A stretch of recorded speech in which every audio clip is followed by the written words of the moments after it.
e se foi na ngona nei tai au.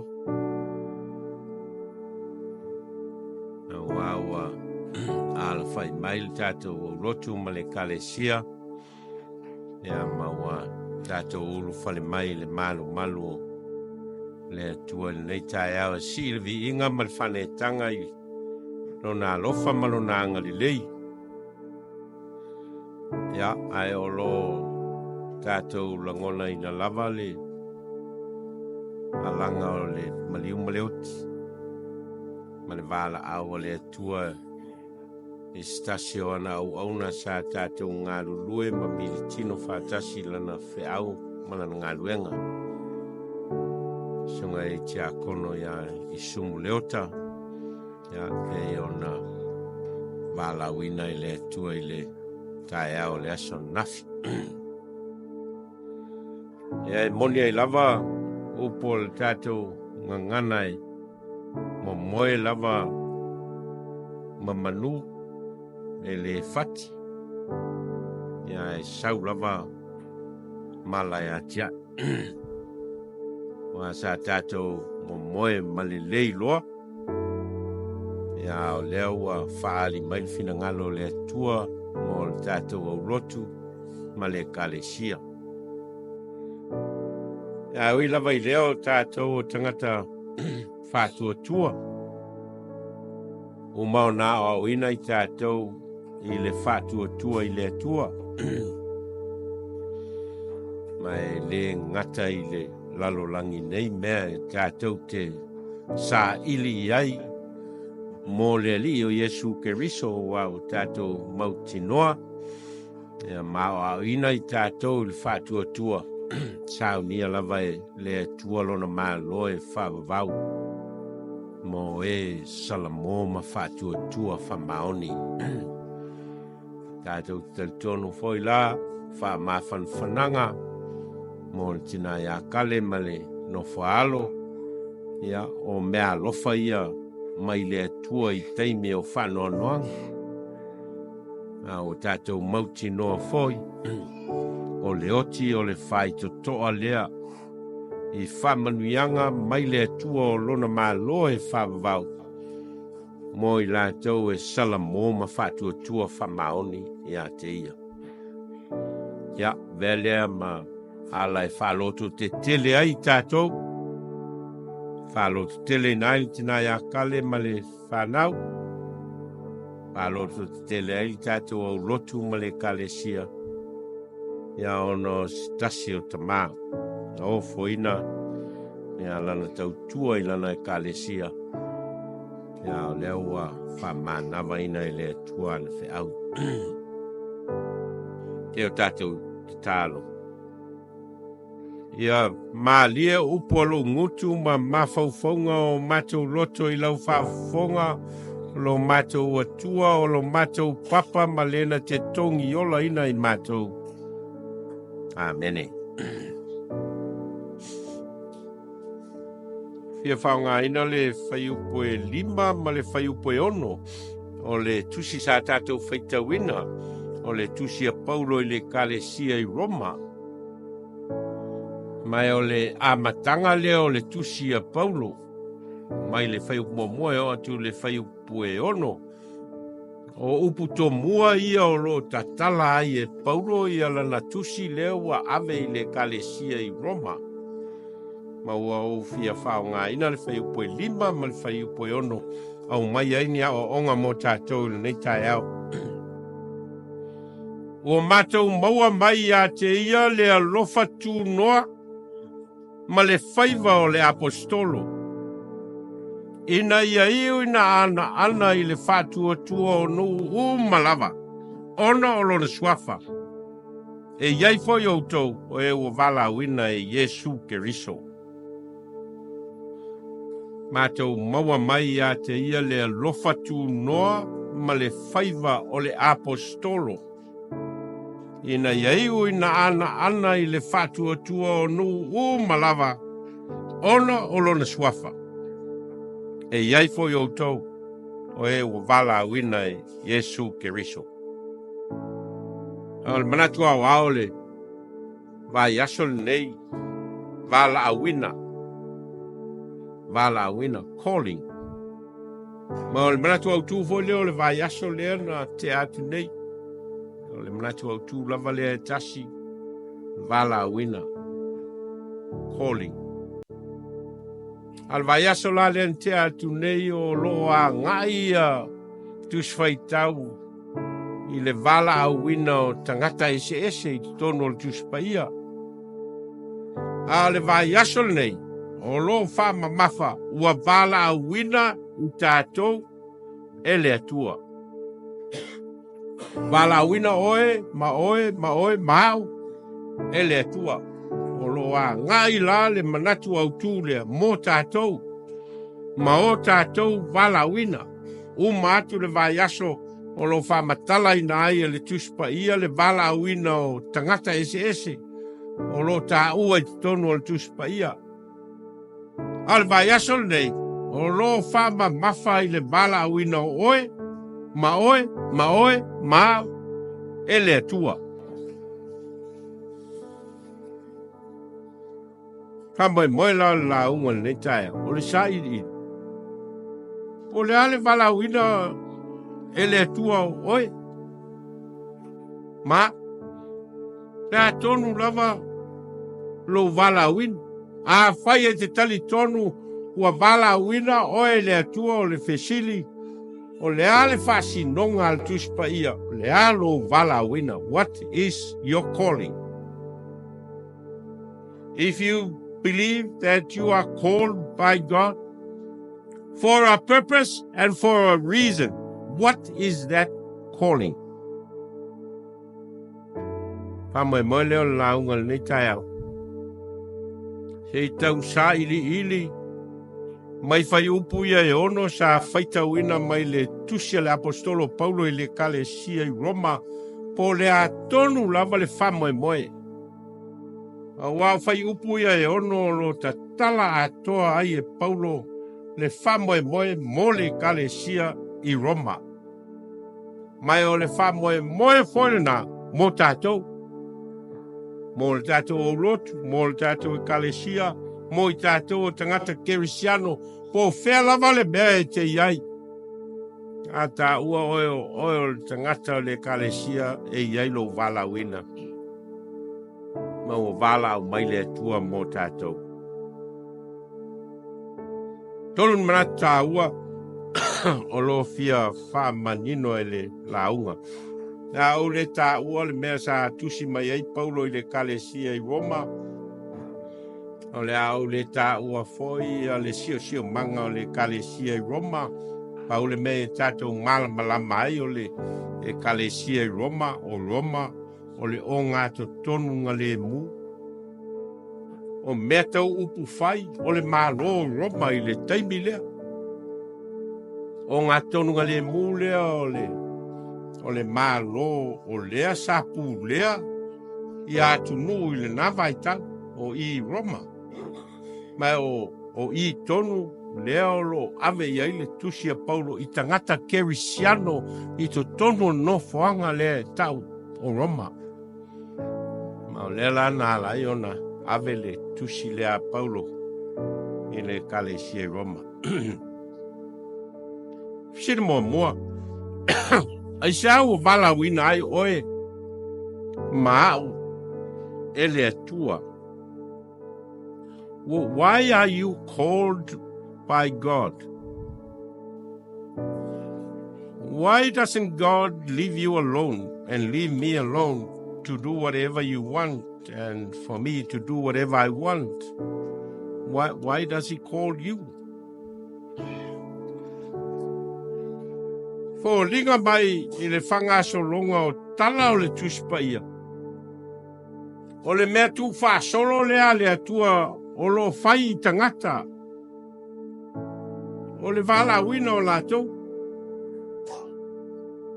Mai lava i le amatanga ina ua umao na foa ina le tangata ola na fai le Atua i lona whaatusa na umalo na fai.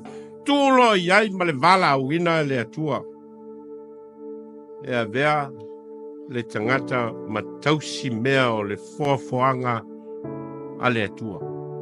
That was the original calling for Adam and Eve. O la ua tausi mea. La te vaaia mea na foafoaina i le atua. La te whaaonga ina mea na foaina mai e le atua, ma fausia e le atua i lona poto ma lona ata mai. Ma ua uma o na whaia le tangata i le whaatusa o le atua, o na tūle iai e le atua o lona Vala'auina leo le tangata. Ina ia uruola ma whanawhanau, ma ia vea ma tausi mea le atua, i mea o foa i mai e le atua. Mea ua uma o na sila atu le atua, ma ua fina ngalo ma lia le atua ua lelei. Mea ia laua Vala'auina e le atua le ulua i tangata. Mea ia lua te vaia. Lua te whaongaina mea uma ia. Lua te whaongaina lauelele, lua te whaongaina manuma. Paulava ia awane i ulua.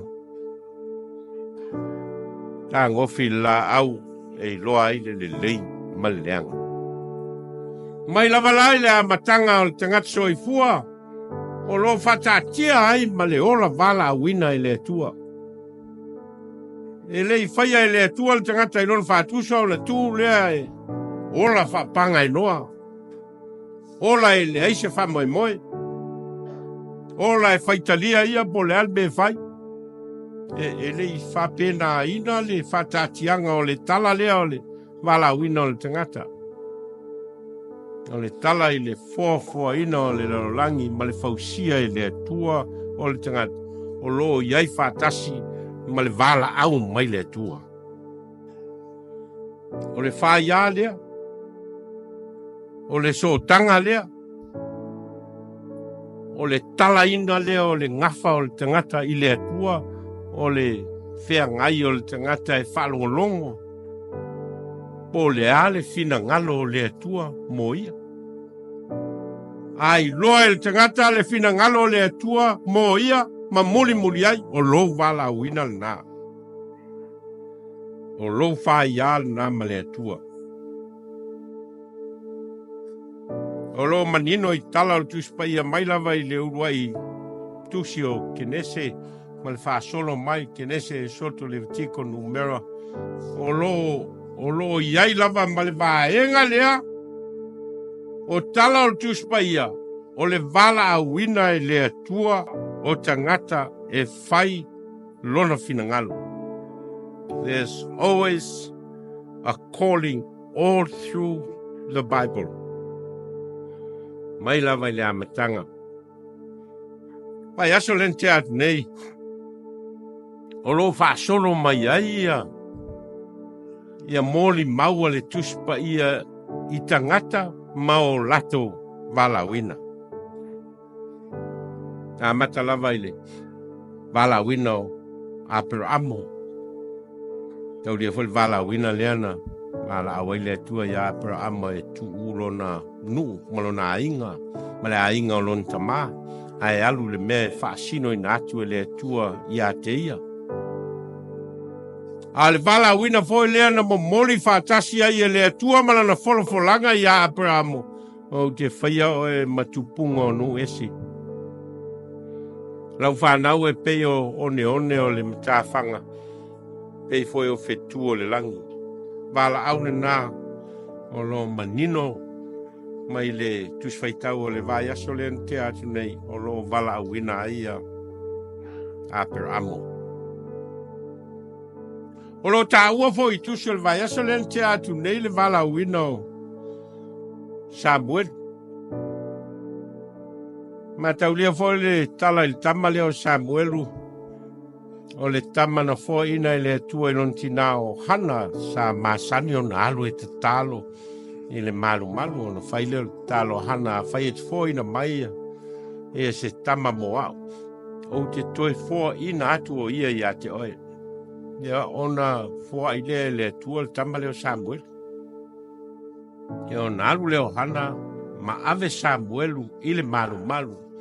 e ngalue ai soasoani a eli le faitaulanga. Ia ona moe leo Samuelu i le tasi po ai whaalongo atu o Vala'au mai le leo ia te ia. Samuelu. Ia ona tū leo Samuelu. Ia mamamoa ia e. Male Manatu o Samuelu. O Eli leo o Vala'au. Whaatasi. Whaalua. Ia ona whailo leo tala Eli a Samuelu. Whai e te toi whaalongo i le Vala'au mai lea ia te oi. Ia ona e whapea atu lea. Le li e. Feta lai mai a wao lo whaalongo atu lau au ona. Ia o tala na il Vala'auina o Samuel. O lo ta ua fo i tusi o le vai aso lea te atu nei le Vala'auina o Amosa. Wa Amosa o le tangata leo moe ana Vala'auina i le atua e faiva ana perfeta. Ma o lo la vea ia Amosa i perfeta e ta ua perfeta la iti. Ma o le tala la o le vai aso lea te atu nei. O lo whamatala i le Vala'auina o Amosa e le atua e faiva perfeta. O lo la vea fo i tala o le vai aso lea te atu nei, le Vala'auina o le perfeta o Iona. Ia, tatou malamalama i tala le ia Iona ma le Vala'auina e le atua e alue. Mo moli lona finangalo i Nineva. Ono le angasala ni Nineva, mo finangalo ai le atua, mo moli lona finangalo i Nineva, le lana Vala'au ai a Iona. Ai peita, ua sola Iona, ua le fia alu e faile. Ia le finangalo le atua.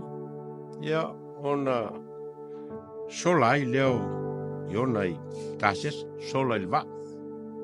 Tato loa le tala. Ai polea lava le sola o Iona.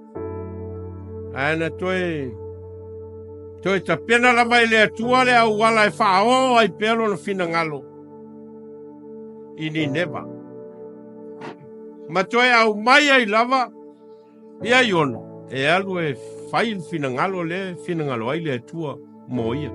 E le toi tō fia se istangata. O leo tō fia Iona. Po fea lava la e sola ai Iona.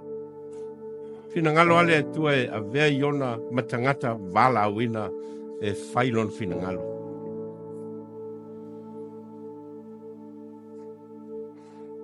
O lo ta ua fo i tala vai aso lente atu nei le Vala'auina o Yeremia.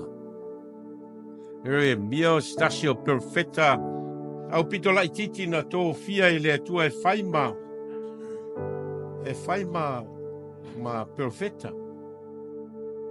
Ai le Italia Yeremia lo na Vala'auina.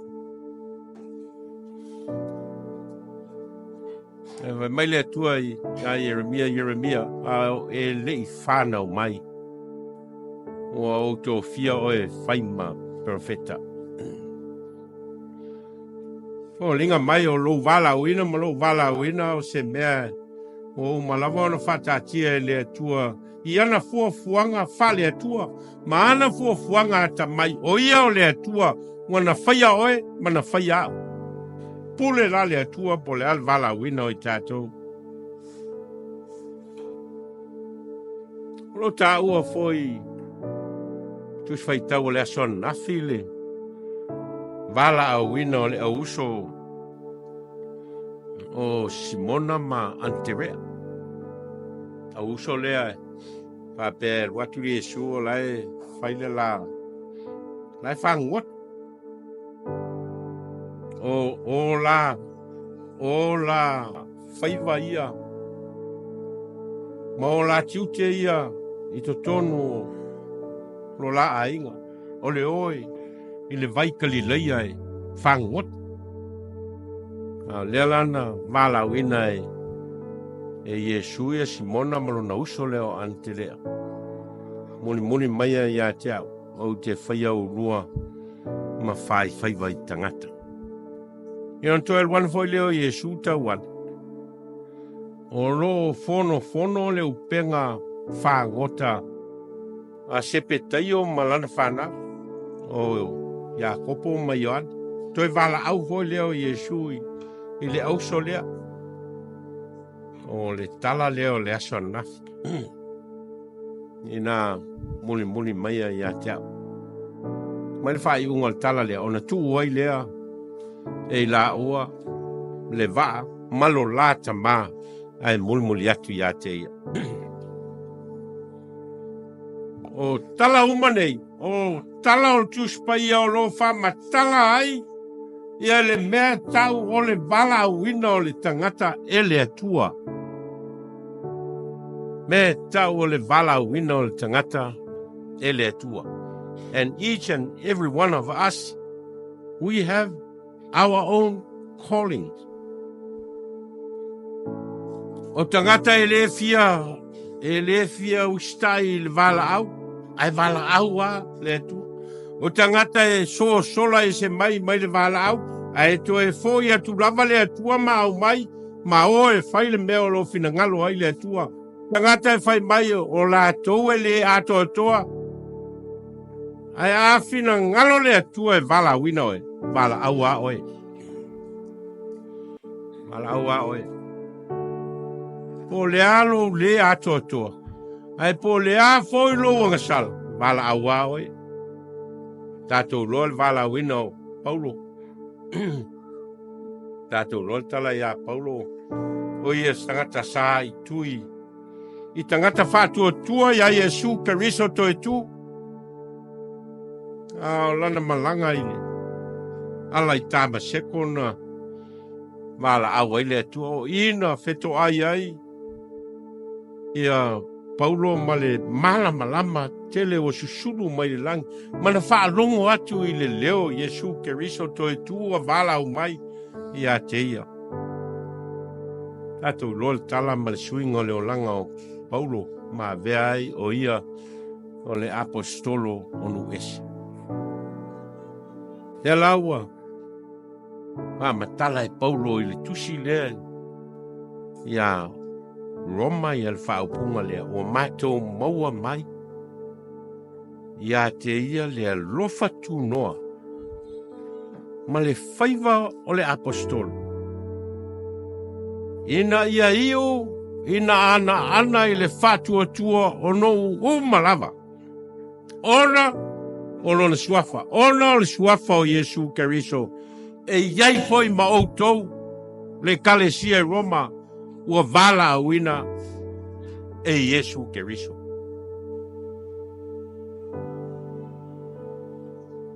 E ua whamatala mai e Paulo mo tatou. O le alofa tunoa o le atua o Vala'auina ai o ia. Le alofa tunoa fo le nau o Vala'auina ai oe. Ma Vala'auina ai au. Lona lua. O le a le fe'au mai le atua. Fai o Vala'auina oe Vala'auina au. What is the aim of the calling? What is the purpose behind the calling? Tonu le finangalo le atua. Tusa mal famitalanga Paulo le e ave le kalesia Roma o le a tonu lava le Vala'auina.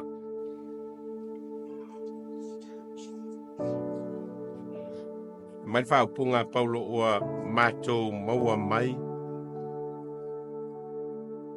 Ia Iesu Keriso le alofa tunoa. Ma le faiva o le apostolo. No wingala. O le Vala'auina lea. Ina ia whailoa le alofa tunoa o le atua. That's the purpose of our calling. Ia whailoa le alofa tunoa o le atua ua whaali mai e ala ia Iesu Keriso o lo tiute na ma lo tiute lea whatangata kerisiano. O le whailoa le alofa tunoa o le atua. Whailoa le alofa tunoa o le atua ia te oe. Whailoa le alofa tunoa o le atua i le lololang. Whailo le alofa tunoa le atua le tangata anga sala. That's the purpose. Mafuanga na lo vala'auina ma lo vala'auina.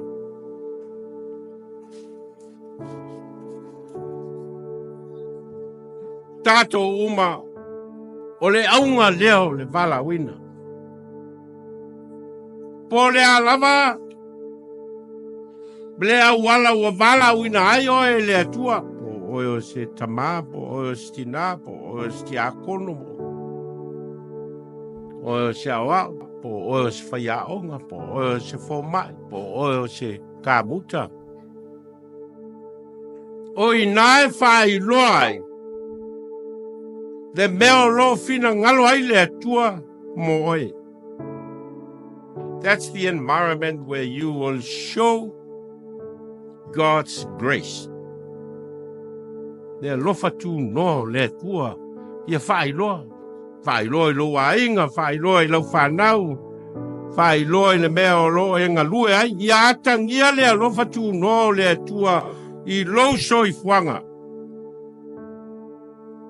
Oi nale, Vala'auina. Mo le maule a Paulo I le kalesia I Roma. Ona o le alofa tunoa o le atua. Matau le foi Paulo e. Malana ngā ruenga malona I tui. I tangata o lea wa muli a Iesu Keriso al ngā ruenga a Paulo o le alu e au mai. Se I wha masino ina I lato. Taime o le uluai e kalesia ma le amatanga mai. Taime o le sawa ina o le kalesia. A le alana Vala'auina e le Iesu Keriso. Ma le ala ufa upu ina e Paulo fai mai. Ona o le alofa tunoa le nā o le atua moa. Mai matou uma o le o fai ma moli mau. A o le tiu te fol nā mo oe le kalesia I Roma. O le whai loa le alofa tunoa o le atua.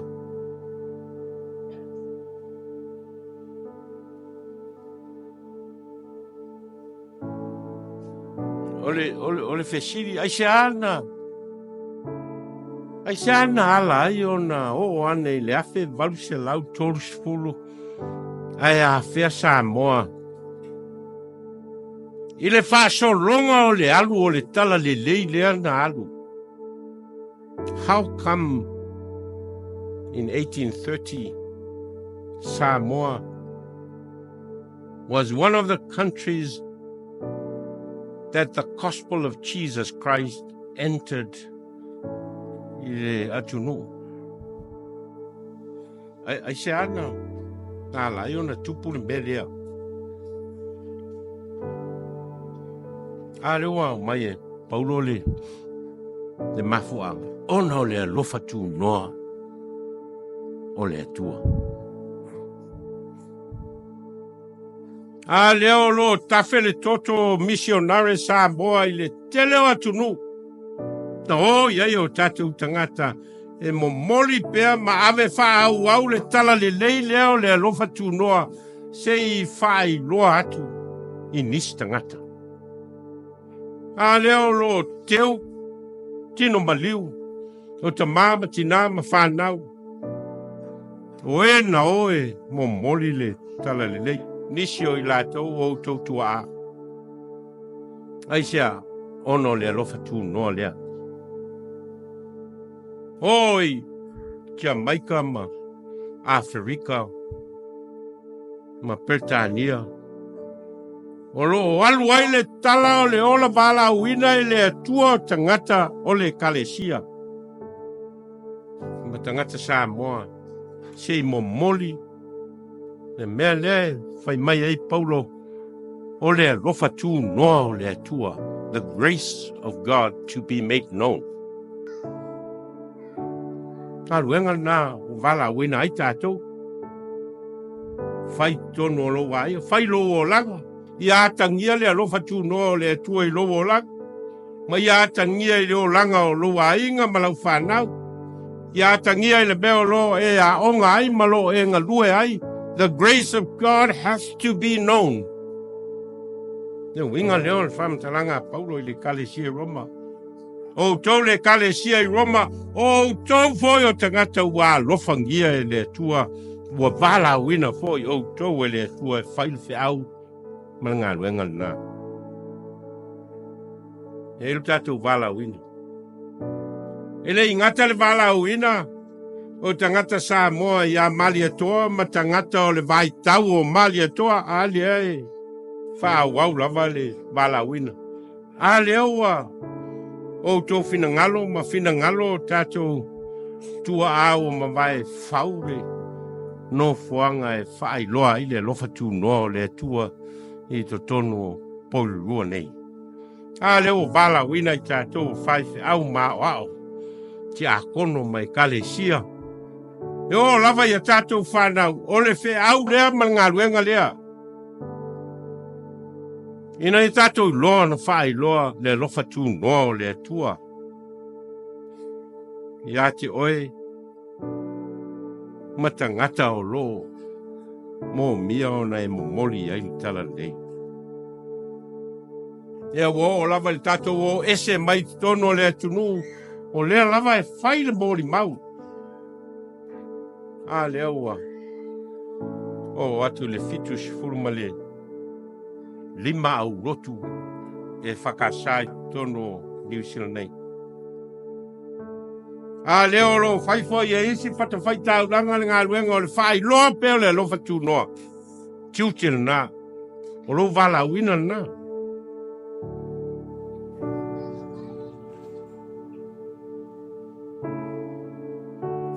Mai whao punga Paulo. Ina ia iu, ina anaana. I le whatua tua. O nu malava. Ono le suafa o Iesu Keriso. O le whamoe moe lea e ala i onu. Tatou woe whaailoa le alofa tunoa o le atua tusa ma le mawhawhaunga o Paulo. Ina ia iu ina anaana I le whatua tua nu malava. A wala lea lewa whaailoa I e Paulo na whaawinga ina o le whatonunga I Iesu le na whai I ona so. I outou o atu e whai nu malava ma so. Ma papati so atu I lato le suafa le tamama le alo male anganga pa ia. Ma I outou wa atu fo I ate I lato mea uma o whai atuai I ate outou. Lewa wha upu mai e Paulo. Pai mai ina iai. Ina ana I le whatua tua. Ono umalava. Wailo Vala'auina. Wailoa le mafua anga o le Vala'auina. Wailoa foi le taunu unga o le Vala'auina. Ina ia ana no umalava I le whatua tua. Elena na whaalele. Elena na whaalu o le savilu. Aia iu ina ana I le whatua tua tangata uma. Ole winga o le whaupunga ina ia ana I le whatua tua. Ina ia usta ia e tangata. Le fina ngalo o le atua e ala ia Iesu Keriso. Tamoe moe lea. E leo se mea e tau ina whaitasi. Pe whairua. Ao mea e ta tau o na whai Iesu uma. It's an aim that has to happen every day of your life. E leo se mea tau na eva ai. E leo se mea foi e tau ina whai, ina ia vai mai tangata o whai. E iailo na whamoe moe mawalunga. Ia iu ina ana tangata uma I le whatua tua I le suafa o Iesu Keriso. Tatou uma o tatou Vala'auina na. Mai tatou ona fai pei, teimi uma, maso uma. Fai tono Laua'aina. Fai tono Laugaluega. Fai tono Laua'aonga. It has to be reflected in your life. It has to be seen. It has to be evident in what you do, what you say, how you do it. Aisha, ona ole alofa tunoa ole Atua. Ole alofa tunoa na tangia mai a Iesu Keriso lonali. E leo se alofa tunoa tau ina fōlinga e whaailoa, but it's a person. The grace of God is a human being. The grace of God is a divine being known in his life.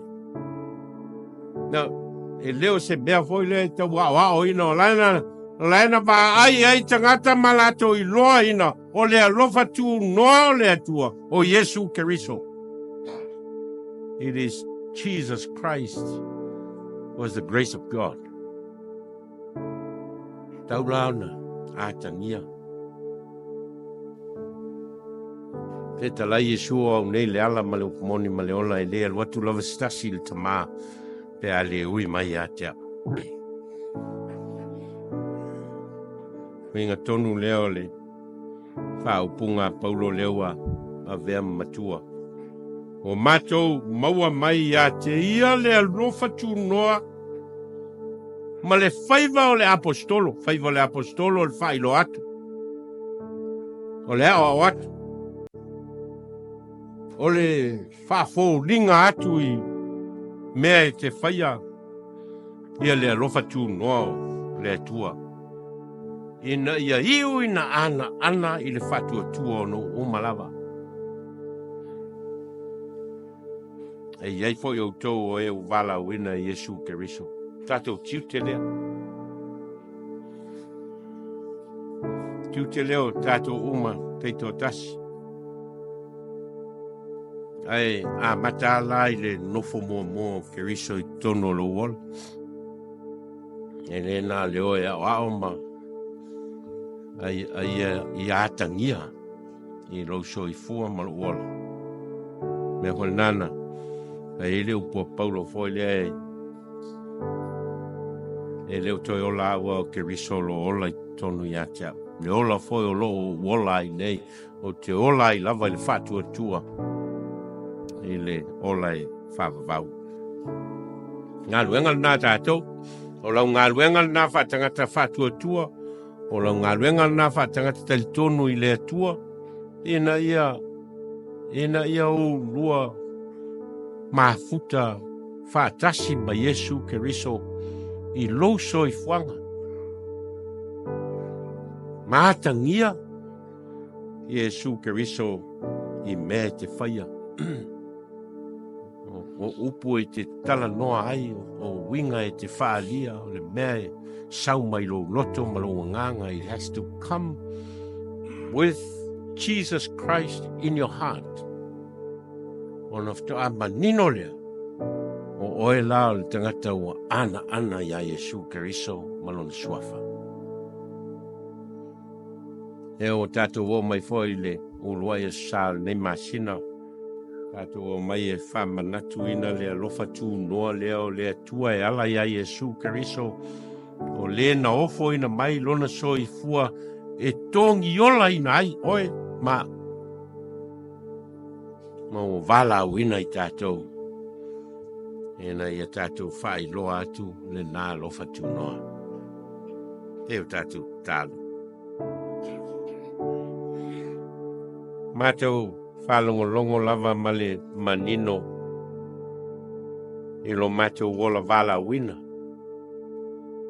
Na o le Vala'auina ua uma ona e whaailoa ina mai loso I fua o fo ina mai. Ma o e Vala'auina I matou te muli. Matou te whaia le faiva o le faiva I tangata. E na ia latou I loa ma talitonu I lou lava alofa tunoa. Ma anaana I lou suafa. Ma tangia ai o matou ola. Lo matou fatuatua ia te oi. Lotu te tele mai matou. E na ia avea pea lea Vala'auina. Fai ma vaenga o lo matou ola ia so uma. O au matou te talo e ala ia Iesu Keriso le li I malfaola. Amen.